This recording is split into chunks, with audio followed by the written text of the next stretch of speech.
कर्मठ हमारे प्रधानमंत्री है आदरणीय नरेंद्र मोदी जी। एक सड़क नहीं, आप देखेंगे तो सामाजिक परिवर्तन की एक में उपस्थित भारतीय जनता पार्टी के जिला के अध्यक्ष सम्मानित साथी श्री मनीष गुप्ता जी इस कार्यक्रम में उपस्थित हैं। आप जिनके सफलता के लिए यहाँ पर आए हुए हैं, बदनाम से पूरे हुए के लोग यहाँ आकर के उनको आशीर्वाद देने आए हैं। वैसे नहीं है पटरी से नीचे है, न पटरी पर लाएंगे, पटरी पर दोहराने का काम करेंगे।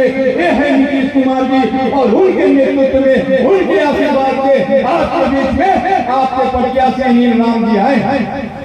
2000 हम लोग अब सरकार में आएंगे तो 30,000 रुपया दिया जाएगा। देखिए, तेजस्वी की बात तो आप करिए मत। तेजस्वी 9वीं फेल हैं और उनके पास में कैलकुलेशन नहीं है किसी भी अकाउंट का।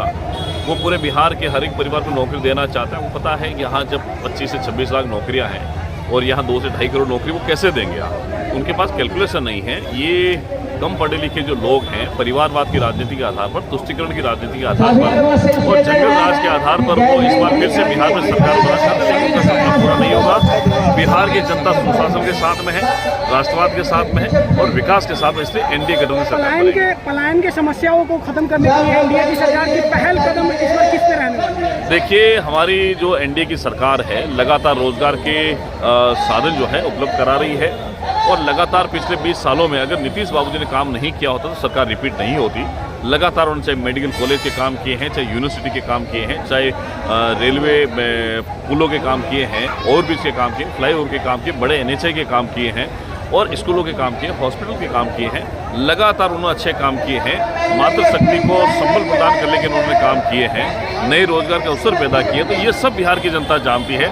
अब बिहार 2005 से पहले वाला बीमारू बिहार नहीं है। अब ये विकसित बिहार की ओर अग्रसर है, जिसका नेतृत्व नीतीश कुमार जी कर रहे हैं और ये डबल इंजन की सरकार ही इस बिहार को आगे बढ़ा सकती है।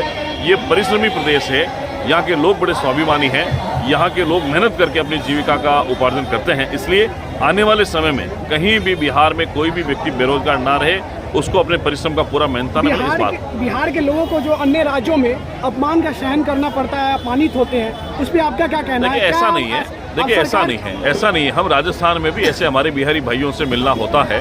मैंने पहले वो बड़े परिश्रमी हैं और परिश्रम की इस दुनिया में कीमत है। कहीं भी उनको अपमान का सामना नहीं करना पड़ता। बड़े सम्मान के साथ बिहारी को देखा जाता है और हम उनका भाई मानते हैं।